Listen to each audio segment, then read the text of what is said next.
Hello बच्चों, चलिए प्रश्न को देखते हैं। प्रश्न है हमारे पास सदिश 2 आई कैप माइनस 2 जे कैप प्लस 4 के कैप और दूसरा सदिश है 3 आई कैप प्लस जे कैप के बीच का कोण की ज्या ज्ञात कीजिए। चलिए सर्वप्रथम हम प्रश्न के लिए मुख्य अवधारणा लिखते हैं।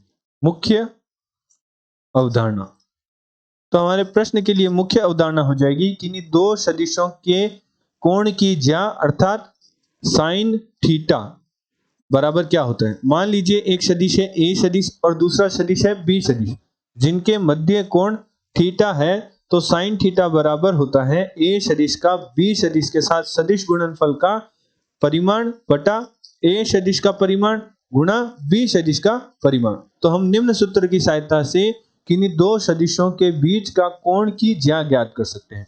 अतः प्रश्नानुसार प्रश्न में जो हमें प्रथम सदिश दे रखा है उसे हम ए सदिश नाम दे देते हैं, जो कि हमारे पास है 2 आई कैप माइनस 2 जे कैप प्लस 4 के कैप। चूंकि हमें सूत्र में ए सदिश के परिमाण की आवश्यकता होगी, तो हम साथ साथ ए सदिश का परिमाण ज्ञात कर लेते हैं, जो कि हमारे पास होगा वर्गमूल आई के गुणांक का वर्ग अर्थात 2 का वर्ग प्लस जे के गुणांक का वर्ग अर्थात माइनस 2 का वर्ग प्लस के गुणांक का वर्ग अर्थात 4 का वर्ग। तो हमारे पास हल करने पर मान प्राप्त होगा 4 प्लस 4 प्लस 16। तो हमारे पास हल करने पर मान प्राप्त होगा वर्गमूल 24। प्रश्न में हमें जो दूसरा सदिश दे रखा है उसे हम बी सदिश नाम दे देते हैं, जो कि हमारे पास है 3 आई कैप प्लस जे कैप प्लस 0 के कैप। और बी सदिश का परिमाण भी ज्ञात कर लेते हैं, क्योंकि हमारे पास साइन थीटा का सूत्र है, उसमें बी सदिश के परिमाण की आवश्यकता होगी। तो चलिए मान निकालते हैं। आई के गुणांक वर्गमूल आई के गुणांक का वर्ग, जे के गुणांक का वर्ग और के गुणांक का वर्ग। तो हमारे पास हल करने पर मान प्राप्त होगा वर्गमूल 10।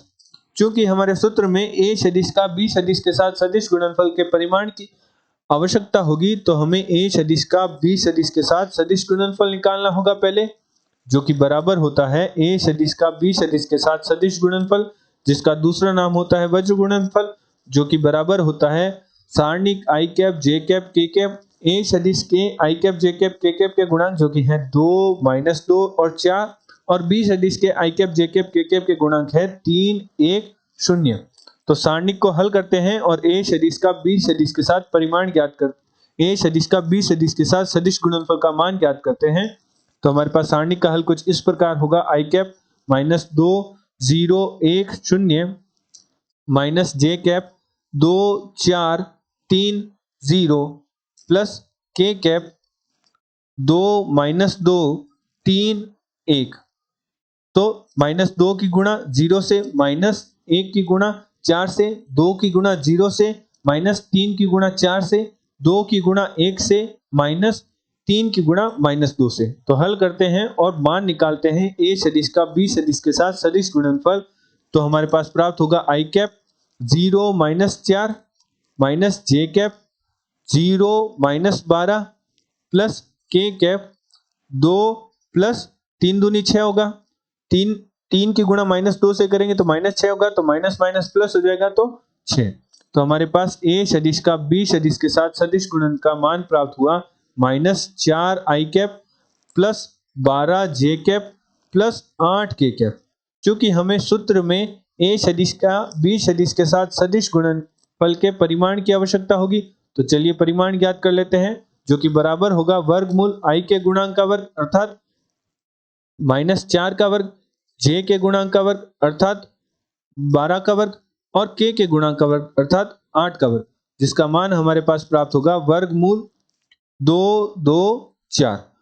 चूंकि हमने मुख्य उदाहरण में सूत्र देखा था कि साइन थीटा बराबर होता है ए सदिश का बी सदिश के साथ सदिश गुणनफल का परिमाण बटा ए सदिश का परिमाण गुणा बी सदिश का परिमाण। तो सब मान रख देते हैं और हल करते हैं। तो हमारे पास ए सदिश का बी सदिश के साथ सदिश गुणनफल का परिमाण का मान प्राप्त हुआ वर्गमूल 2 2 4 224, और ए सदिश का परिमाण हमारे पास प्राप्त हुआ था वर्गमूल 24, और बी सदिश के परिमाण का मान हमारे पास प्राप्त हुआ था वर्गमूल 10, जिसे हम हल करके कुछ इस प्रकार लिख सकते हैं 224 बटा 240। तो हल करने पर हमारे पास साइन थीटा बराबर प्राप्त होगा वर्गमूल 14 बटा 15। और प्रश्न में हमें साइन ज्ञान अर्थात साइन थीटा को निकालने को कहा था, तो हमारे पास साइन थीटा बराबर प्राप्त हुआ वर्गमूल 14/15। आशा करते हैं आपको प्रश्न का हल समझ आया होगा। धन्यवाद।